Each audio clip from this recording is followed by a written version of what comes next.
राधे श्री राधे, राधे राधे राधे श्री राधे, राधे राधे श्री राधे, राधे राधे राधे श्री राधे, श्री राधे राधे श्री राधे, श्री राधे राधे श्री राधे, राधे राधे राधे श्री राधे, राधे राधे राधे श्री राधे।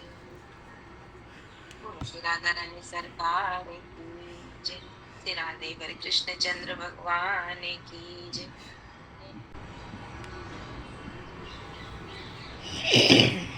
जय हरिशरणम।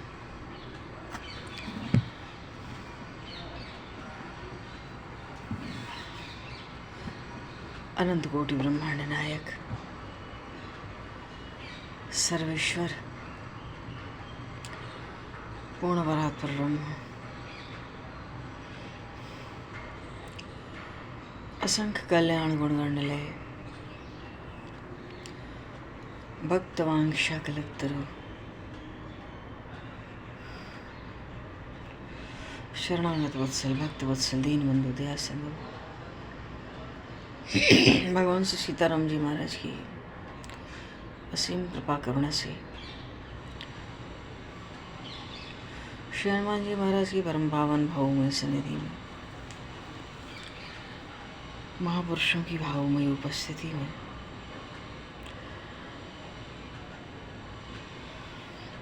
एवं आप सभी श्रद्धालु भक्त वैष्णवों की मंगल सन्निधि में मानव जीवन का सर्वोत्कृष्ट फल भगवत गुणगान भगवत स्मरण का आनंद हम सभी भगवान श्री कृष्ण चैतन्य देव के लीला चरित्रों के माध्यम से प्राप्त करने जा रहे हैं। सर्वप्रथम आप सभी भक्त जनों के श्री चरणों में भगवत भाव से सादर वंदन सादर नमन। आप सभी को यथा योग्य जय श्री राम, जय जय श्री राधे हरि शरण, जय श्री राम।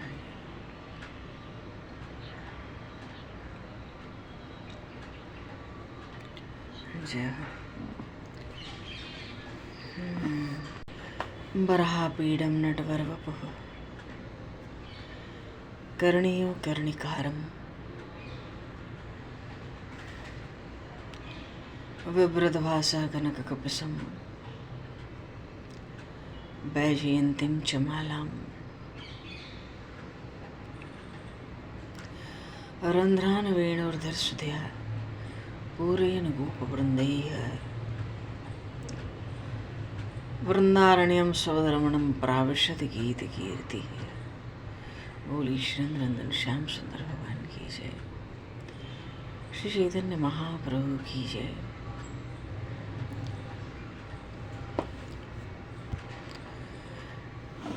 गोस्वामी श्री तुलसीदास जी महाराज कहते हैं,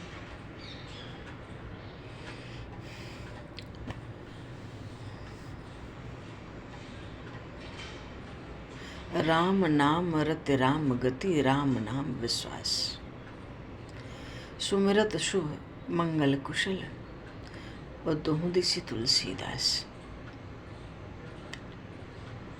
गोस्वामी जी कहते हैं, जिनका राम नाम में प्रेम है, श्री राम ही जिसकी एकमात्र गति है और राम नाम में ही जिसका विश्वास है, उसके लिए राम नाम का स्मरण करने से ही दोनों ओर मानो इस लोक में और परलोक में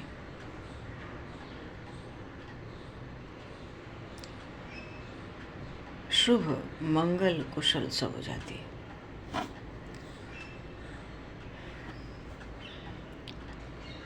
और भगवान में लग जाना ही सर्वोत्तम भाग्य कहा गया है। बाकी सब अभाग है, दुर्दशा है। बड़ी से बड़ी संपत्ति प्राप्त हो गई, अधिकार भी प्राप्त हो गया, सम्मान का सेहरा भी बन गया, पर वो यदि भगवान के प्रतिकूल है वहाँ भगवान की विमुखता है तो बड़ी अभाग्यता ही तो है। भाव है कि जीवन में जो सबसे बड़ी बात करनी है वो ये है कि जीवन की गति को भगवान की ओर मोड़ देना।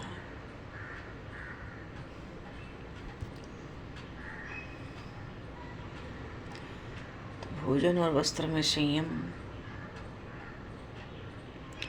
व्यापार में सत्य भाषण, लोभ कपट को त्याग कर सबके साथ स्वार्थ छोड़कर विनय पूर्वक प्रेम का व्यवहार करने की चेष्टा रहनी चाहिए और भगवान की ओर मुड़ जाना, भगवान की ओर चल पड़ना, भगवान का हो जाना, इसमें विशेष बात है भगवान से प्रार्थना। हृदय से हो चाहे ना हो, आज नहीं होगी तो कल हृदय से भी हो जाएगी। भगवान को पुकारना। महापुरुष कहते हैं भगवान नाम का जब उच्चारण नहीं है, जब भगवान के लिए पुकार है।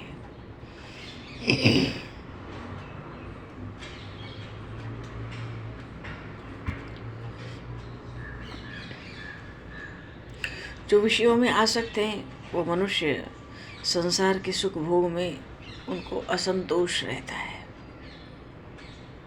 जितना जो पाता है उसमें सदा ही कमी का अनुभव करता रहता है, मानो और अधिक पाना चाहता है।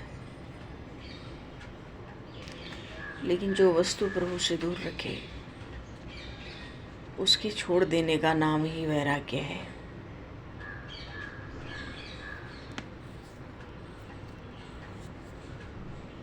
अब चाहे वो कितनी ही मूल्यवान और आवश्यक क्यों ना हो।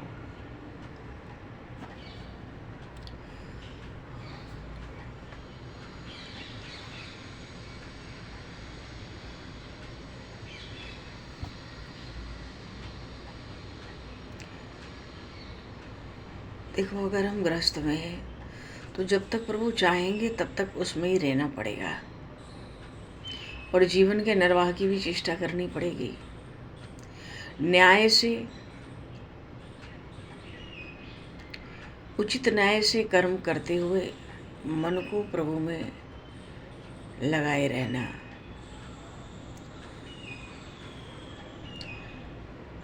आज श्री दादा बाबा का प्रागट्य महोत्सव है। समस्त वैष्णव जगत को खूब खूब मंगल, बधाई और शुभकामनाएं।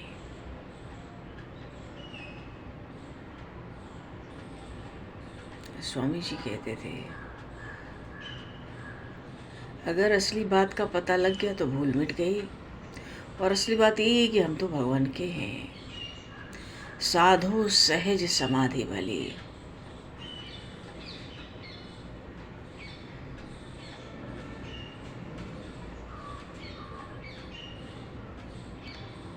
जैसे ब्याज होता है, बढ़ता रहता है समय के साथ, ऐसे ही हम भगवान के साथ संबंध मान लें तो ये संबंध भी बिना किए बढ़ेगा, बिना चिंतन किए बढ़ेगा। और सावधान हो जाएं तो बहुत जल्दी होगा, क्योंकि भगवान स्वयं कहते हैं सब मम प्रिय सब मम उपजाए। सब मेरे प्यारे हैं और सब मेरे ही हैं। सब मम उपजाए का अर्थ है सबका जनक मैं ही हूँ। एक जनक होता है, एक जननी होती है, तो हम सब भगवान के प्यारे बालक हैं और हमारा कुछ भी नहीं है।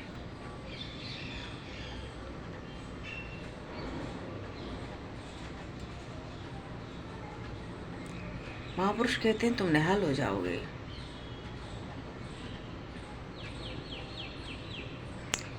वर्षों का सत्संग सफल हो गया, कोई कुछ करना भी नहीं पड़ा, कोई परिश्रम भी नहीं हुआ, कोई पैसा भी खर्च नहीं हुआ, कोई पढ़ाई भी नहीं की, सीधी सादी बात हो गई, भूल मिट गई। न तो मैं शरीर हूँ न संसार मेरा है। ठीक है, हम संसार के अंदर रहते हैं, हम शरीर के भीतर रहते हैं, पर मैं शरीर नहीं हूँ, संसार मेरा नहीं है। बस ये भूल मिट जाए, महापुरुष कहते हैं तुम्हारा भजन हो गया। हम तो भगवान के और भगवान हमारे हैं। हम तो पहले ही थे पर ख्याल नहीं किया पहले हमने। आज पता पड़ी, बस सब काम पूरा हो गया। भूल थी, भूल मिट गई, भगवान की कृपा हो गई। भगवान ऐसे ही कृपा करते हैं और ऐसे ही करते रहेंगे हरदम, कि हमारी ये भूल मिट जाए कि मैं शरीर हूँ और संसार मेरा है। नहीं, मैं भगवान का हूँ, भगवान हमारे हैं।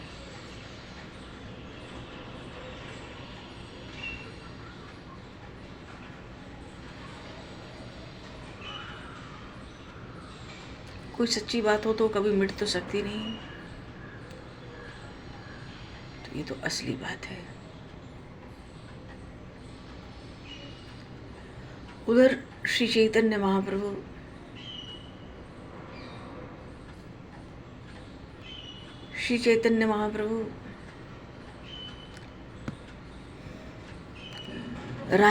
राजा रामानंद राय से मिलते हैं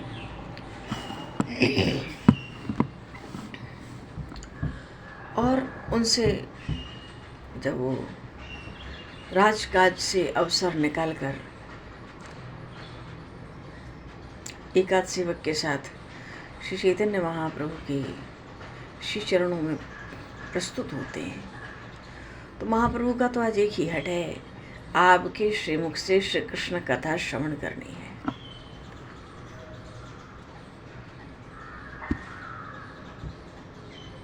पर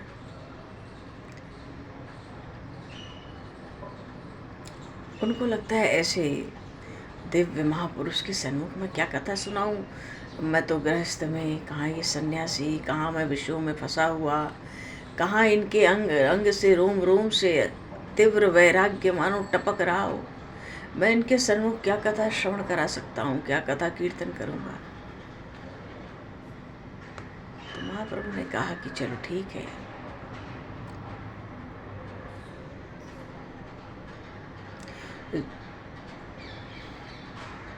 सबसे पहले महाप्रभु ने यही पूछा, मनुष्य का कर्तव्य क्या है वो बताइए। उन्होंने कहा, वर्ण आश्रम धर्म के अनुकूल कर्म करना।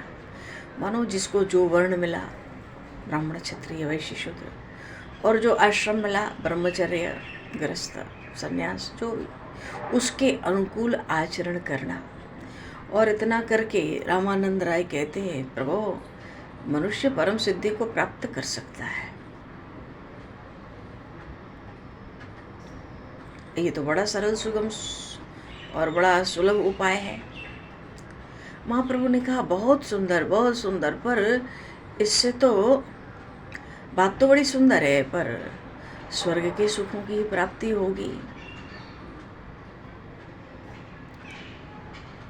और स्वर्ग का सुख तो अत्यंत अल्प है, जब तक पुण्य है तब तक सुख है, फिर तो गिरना ही पड़ेगा।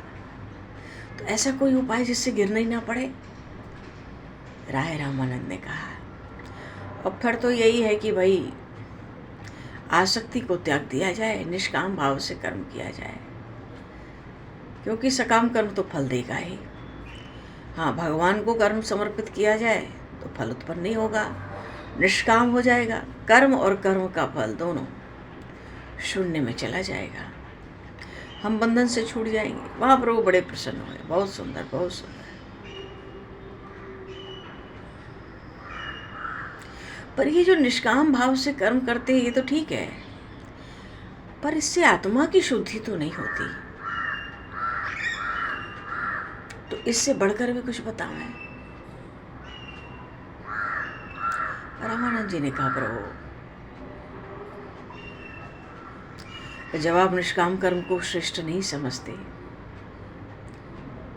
तो फिर तो स्वरूप से कर्मों का त्याग कर दिया जाए और निरंतर भगवान का भजन करते रहना चाहिए, भगवान की शरण हो जाना चाहिए। गीता जी में भगवान श्री कृष्ण ने उपदेश दिया, सर्वधर्मान् परित्यज्य मामेकं शरणं व्रज।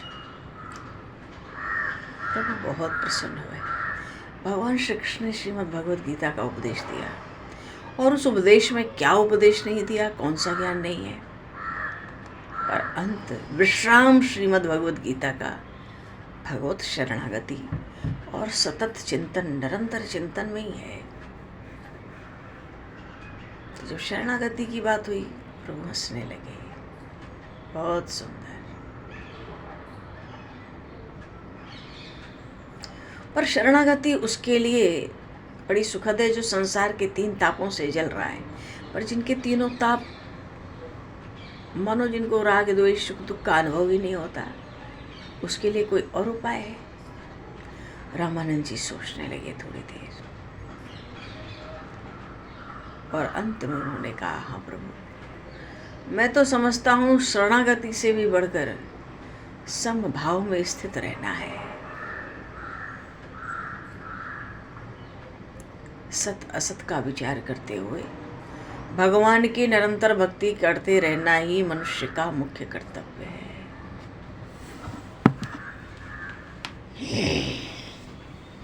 निरंतर भजन पर सत असत का विचार करते हुए प्रभु ने कहा, ये तो बहुत सुंदर बात है।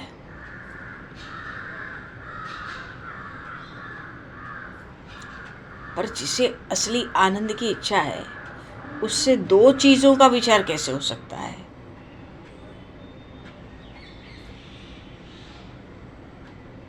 द्वैत भाव भी तो भय का कारण है। सत असत का विचार तो बड़ा उत्तम है, लेकिन उसमें सरसता मुझे नहीं दिखती। कोई सरस उपाय बताओ। राजा रामानंद राय भक्तों में अग्रगण्य है। हाँ, देखो साक्षात परमात्मा से जो भक्ति विषयक चर्चा कर रहे हैं। प्रभु कहते हैं समता सब में भगवत दर्शन करना बहुत अच्छा है, पर इसमें हृदय सरस नहीं होता। कुछ सरस उपाय बताओ।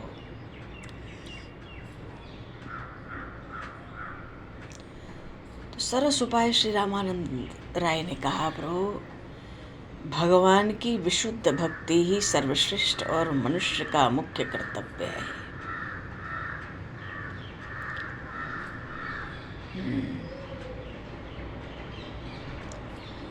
भगवान की विशुद्ध अविरल भक्ति सर्वश्रेष्ठ है और यही मनुष्य का प्रधान कर्तव्य है। और ब्रह्मा जी स्वयं श्रीमद् भागवत में भगवान की स्तुति करते हुए कहते हैं, ज्ञाने प्रयास मुदपास्य नमन्त एव जीवन्ति सन्मुखहृतां भवदीय वार्तां स्थाने स्थिता श्रुतिगतां तनुवांगमनेभिः प्रायशो जितो अपसि तैक्य लोक्यान। ब्रह्मा जी कह रहे हैं अजित भगवान को भी वो जित लेता, अजितो जित। हे अजित भगवान, मानो प्रभु आप तो अजित हो, अजय हो, आपको कौन जीत सकता है? जो मनुष्य ज्ञान में कुछ भी प्रयत्न न करके केवल साधु संतों के स्थान पर रहकर उनके मुख से आपके गुणानुवादों को ही श्रवण करते रहते हैं,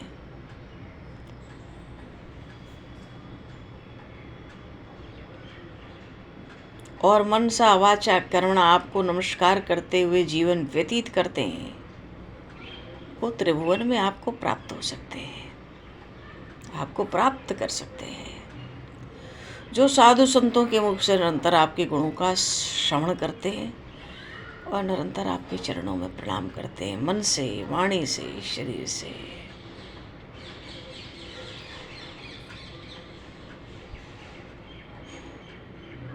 अब तो जब ये श्लोक सुना महाप्रभु ने श्रीमद् भागवत का, ज्ञाने प्रयास मुदपास्य नमन्तेव जीवन्ति सन्मुखरताम भवदीय वार्ताम। अरे श्लोक को सुनते ही महाप्रभु तो अत्यंत प्रसन्न हुए।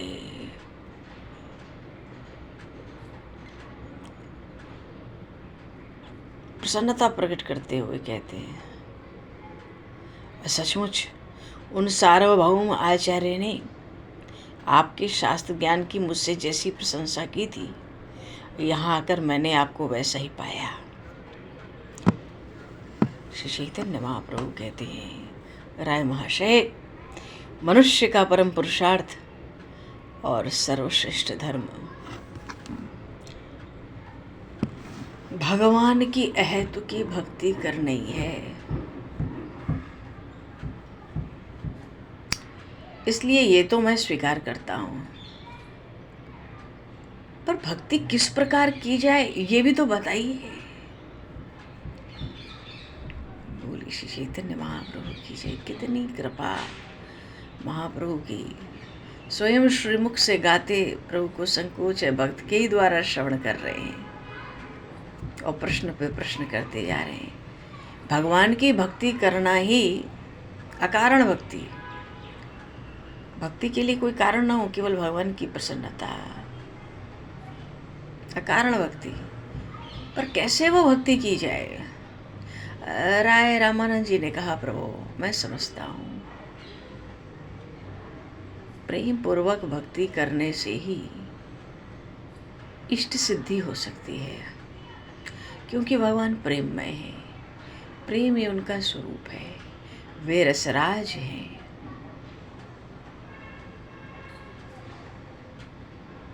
तो कैसे भी जैसे भी हो सके उस रसराज भगवान मधुसूदन में घुसकर खूब गोते लगाना चाहिए,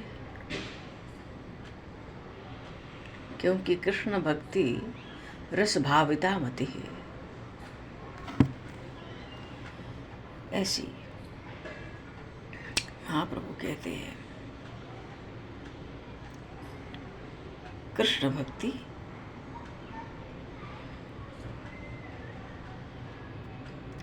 रस भाविता मति है।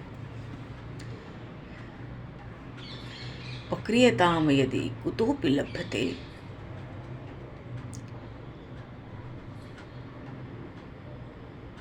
क्रियताम यदि कुतोपि लभ्यते, कहने का भाव है मनुष्य को श्री कृष्ण भक्ति रस से भावित मति होकर, मानो भाव प्रधान हृदय से भगवान की भक्ति जैसे भी प्राप्त हो सके वैसे प्राप्त करनी चाहिए। तो उसको प्राप्त करने का मूल्य क्या है?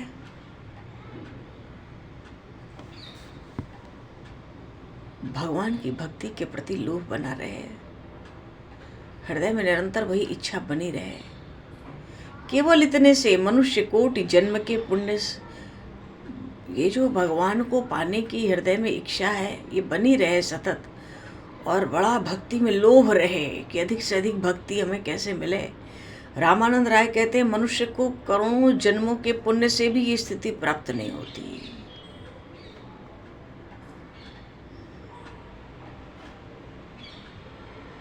ऐसा भगवान के प्रति लोलुपता, भक्ति के प्रति लोभी भाव और हृदय में उसी की इच्छा बनी रहे सतत, करोड़ों जन्मों के पुण्य से बढ़कर है भाव। महाप्रभु ने कहा धन्य है, धन्य है। सच्ची बात तो यह है कि रसो वैसह, महाप्रभु कहते हैं रसम हेवायम लब्धानंदी भवति। तो उपनिषद में आया कि वे भगवान स्वयं रस स्वरूप है। महाप्रभु कह रहे हैं आनंद में भर के राय महाशय से, वो भगवान तो रस स्वरूप ही है। तो उस रस को प्राप्त करके जीव आनंद में हो जाता है। पर अभी भी एक बात शेष रह गई, क्या? अरे रस स्वरूप जो भगवान है, उन भगवान के रस का जो आस्वादन है, स्वाद है, किसी न किसी प्रकार के संबंध से ही किया जा सकता है। तो इसलिए भगवान के साथ किस संबंध से उस रस का आस्वादन किया जाए? उन रसराज भगवान, रसो वैसह जो भगवान है, उनके रस का स्वाद, आनंद, अमृत रस किस संबंध से किया जाए? इस बात को जानने की मेरी बड़ी इच्छा है, कृपा करके इसे और बता दीजिए। तो राय महाशय प्रभु की बात सुन के कहने लगे, प्रभु मैं समझता हूँ भगवान के प्रति दास्य भाव रखना ही सर्वश्रेष्ठ संबंध है, क्योंकि जब तक दास्य भाव न हो प्रेम हो ही नहीं सकता।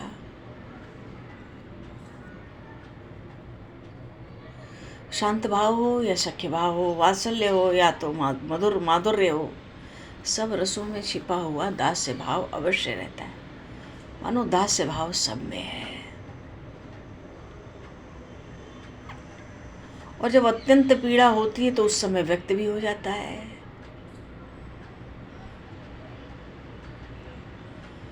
नंद बाबा का भगवान श्री कृष्ण के प्रति वात्सल्य था, पर मथुरा से जाकर जब भगवान का संदेश उद्धव जी ने नंद बाबा और गोपों को सुनाया, कुछ दिन ब्रज में रहे और जब लौटने लगे तो नंद बाबा तो अत्यंत कातर भाव से बड़े दुखी होकर कहे थे, मनसो वृत्तियो न त्युः कृष्ण पादाम्बुजाश्रया।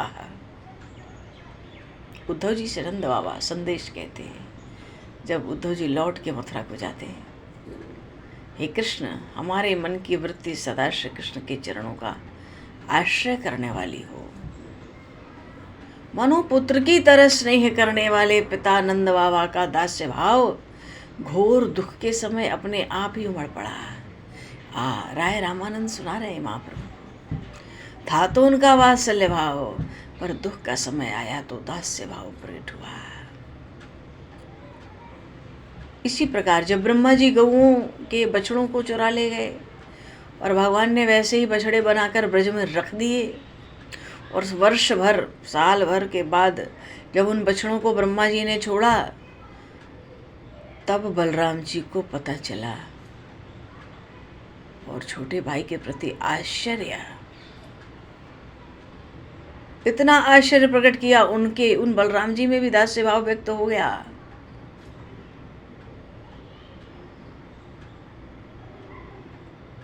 भागवत में श्री बलराम जी महाराज प्रभु से कहते हैं, प्रायो मयांस तुम्हें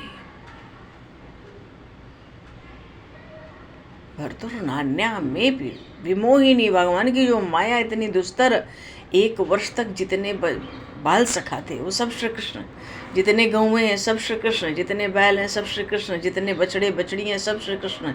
ये बात 1 वर्ष तक दाऊ जी महाराज को भी पता नहीं लगी, बलराम जी को। उनके आश्चर्य का ठिकाना ना रहा। प्रभु सब प्रभु की, मेरे प्रभु की लीला है। आप मायापति हैं, कुछ भी करने। जैसे श्री राम अवतार में रावण ने योजना बनाई मारीच के पास जाने की। भगवान ने जब लक्ष्मण जी कंदमूल फल लेने गए, श्री सीता जी से कहा, आप अपनी छाया प्रकट करो जब तक मैं निशाचरों को नष्ट न कर दूं। कुछ काल के लिए सुंदर सुंदर लीलाएं करनी है, आप अग्नि में प्रवेश कर जाओ, छाया अपनी रहने दो। तो ये बात लक्ष्मण जी को भी पता नहीं चली। छाया की श्री जानकी माता देखकर लक्ष्मण जी सोचे ये तो श्री जानकी मैया है। उनको पता ही नहीं पड़ा कि असली की जानकी माता तो अग्नि में है, ये तो उनके शरीर की छाया है जो रावण ले जा रहा है लंका। ये बात लक्ष्मण जी महाराज को ही नहीं पता पड़ी। ब्रह्मा जी सब ले गए और भगवान 1 वर्ष तक गाय बैल बछड़े बछड़ी बाल सखा सब बने रहे, सब रूपों में भगवान श्री कृष्ण बाल कृष्ण। पर दाऊ जी को ये बात पता नहीं पड़ी, और जब पता पड़ी तो भगवान की महिमा, भगवान की लीलाओं का गुणगान करने लगे।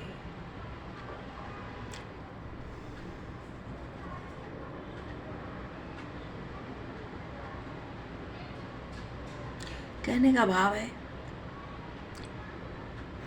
जो दास्यता भाव कुछ भी हो प्रभु के प्रति, जीव का, भक्त का, मनुष्य का, पर जब बड़ा भारी दुख संकट पीड़ा आती है तो सहज ही उस संबंध में दास्य भाव प्रकट हो जाता है। इसलिए राय रामानंद कहना चाहते हैं, भाव भगवान के प्रति कुछ भी हो, सांख्य हो, शांत हो, वात्सल्य हो, श्रृंगार हो, पर जब संकट का समय आता है, बड़े भारी दुख का, तो उसमें दास्य भाव प्रकट हो जाता है। गोपियां कहती थी पीछे, हे श्री कृष्ण हमें दर्शन दो, हम तो तुम्हारी दासी हैं, जबकि उनमें माधुर्य था।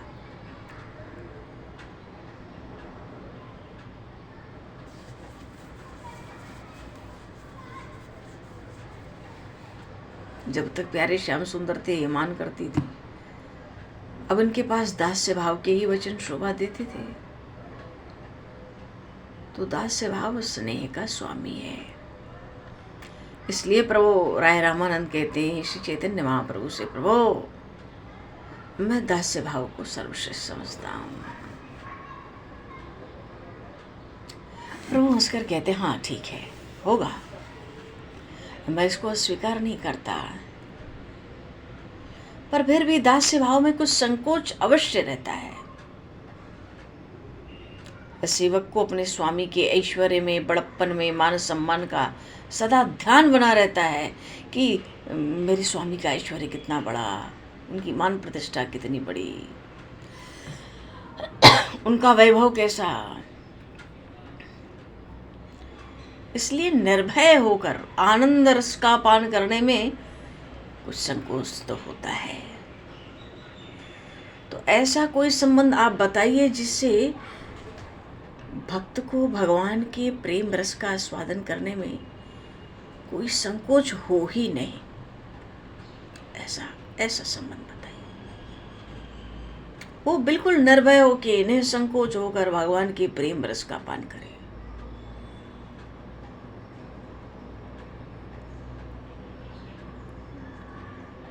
तो बड़ा उल्लास, बड़ा हर्ष हो गया। राय रामानंद को कहने लगे, तब तो प्रभु मैं सख्य संबंध को सर्वश्रेष्ठ समझता हूँ, क्योंकि जहाँ सखा भाव है, जैसे बाल सखाओं का था, ऐश्वर्य, धन, मान, सम्मान किसी की भी परवाह नहीं रहती। सखा में, मित्रों में क्या बात है। ग्वाल बाल भगवान से नाराज होते थे, उनसे अपनी गऊओं को घिरवा कर बुलवाते थे, उनके कंधे पर चढ़ जाते थे। संपूर्ण विश्व के एकमात्र आधार जो भगवान वासुदेव हैं, उनको किसी प्रकार का उनसे संकोच नहीं था। तो यथार्थ रस का आस्वादन तो सखा भाव में, सख्य प्रेम में ही होता है।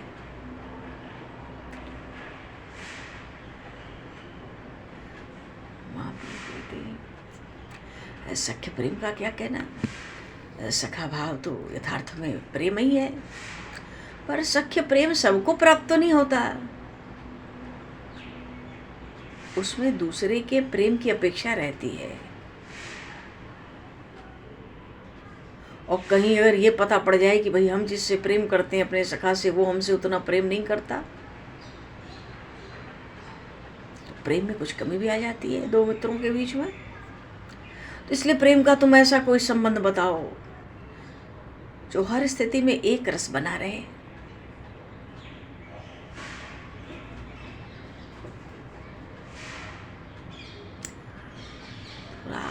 राय रामानंद ने जल्दी से कहा, प्रभु ये बात तो वात्सल्य प्रेम में नहीं है। कुपुत्रो जायते कचिदपि कुमाता न भवति। संतान चाहे प्रेम करे या ना करे, माता पिता तो उस पर प्रेम वैसा ही उस पर बना रहता है प्रेम। इसलिए भगवान व्यास कहते हैं, श्रीमद् भागवत के 10वें स्कंद में सुखदेव जी महाराज कह रहे, नेमम वरेंचो न भवो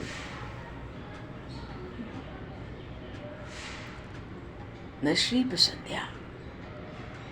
प्रेमदाता श्री हरि की जैसी कृपा यशोदा मैया पर हुई थी, वैसी कृपा ब्रह्मा जी पर, शिव जी पर, उनकी क्या बात, भगवान के द्वारा हृदय में निवास करने वाली लक्ष्मी पर भी कभी नहीं हुई। जैसी कृपा यशोदा मैया पे नंद नंदन ने की थी। फिर तो वात्सल्य भाव ही सर्वोत्तम ठहरता है। अब तो महाप्रभु बहुत प्रसन्नता प्रकट कर रहे हैं। कहते हैं, रामानंद तुम तो अपने में ही रसराज हो, आपसे तो कोई बात छिपी नहीं है।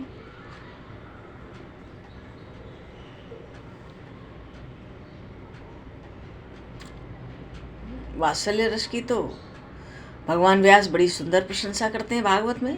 फिर भी वात्सल्य रस में मुझे पूर्ण निर्भरता मालूम नहीं पड़ती। उसमें छोटे बड़े का कुछ अंश में तो भाव रहता ही है। तो इससे आगे भी आप ऐसा कोई भाव बता सकें जिसमें इन विचारों का अभाव हो जाए,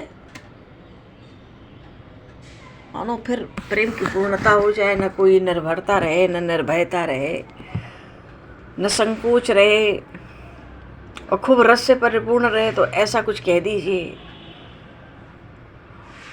रामानंद कहते हैं, प्रभु अब इससे आगे क्या कहूँ, और कहने का विषय नहीं है।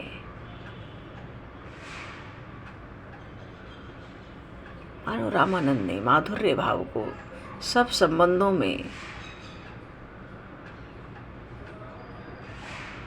माधुर्य भाव की सब संबंधों में परिसमाप्ति हो जाती है। सब बातों को सुन के, बड़ी सुंदर सुंदर प्रेम विषयक बातों को सुन के श्री चैतन्य महाप्रभु रामानंद राय को हृदय से लगाते हैं। प्रेम से वहवल कंठ गदगद कंठ से कहने लगे, राय महाशय आप धन्य हैं, आपका कुल धन्य है, आपकी जननी धन्य है, और वही धन्य कही जा सकती है। अरे आपका शास्त्रीय ज्ञान भी सार्थक है। आपने इतने बड़े रहस्य को, प्रेम रहस्य को बता के मेरा उद्धार कर दिया, पर इससे भी ऊंचा कोई भाव जानते हो तो कहिए। और अब तो राय रामानंद आश्चर्य में डूबकर भगवान की ओर, श्री चैतन्य महाप्रभु की ओर देखने लगे। बोले श्री चैतन्य महाप्रभु की जय।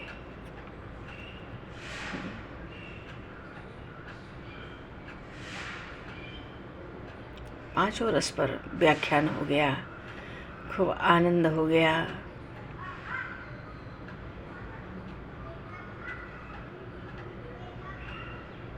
और अब तो बड़े आश्चर्य से प्रभु की ओर देख रहे हैं। चैतन्य महाप्रभु की जय। आगे का प्रसंग आगे बड़ा सुंदर, ऐसे भक्ति विषयक प्रश्नोत्तर, भक्त और भगवान के बीच। ओह कैसा दुर्लभ महासंयोग है, अत्यंत दुर्लभ। बोली श्याम रामचंद्र भगवान की जय, श्री राधेवर कृष्णचंद्र भगवान की जय, श्री गौरी शंकर भगवान की जय, श्री हनुमान जी महाराज की जय, सब संतन की जय, सब भक्तन की जय, सब की जय। परसों 31 को बुधवार को पुत्रदा एकादशी है, और ये पुत्रदा एकादशी त्रिस्पर्शी एकादशी है इस बार। एकादशी, द्वादशी, त्रयोदशी, रात को 1 बजे के बाद त्रयोदशी भी लग जाएगी। सर्वार्थ सिद्धि योग भी बन रहा है रात को 9 बजे तक। बहुत दुर्लभ एकादशी है। त्रिस्पर्शा एकादशी से जीव 1000 एकादशी व्रतों का फल प्राप्त करता है। तो पौष मास के शुक्ल पक्ष की पुत्रदा एकादशी बड़ी दुर्लभ है। बोलिए श्री भक्त वत्सल भगवान की जय, काशी महारानी की जय। भगवान समय को दूषित करते हुए वाणी को विराम।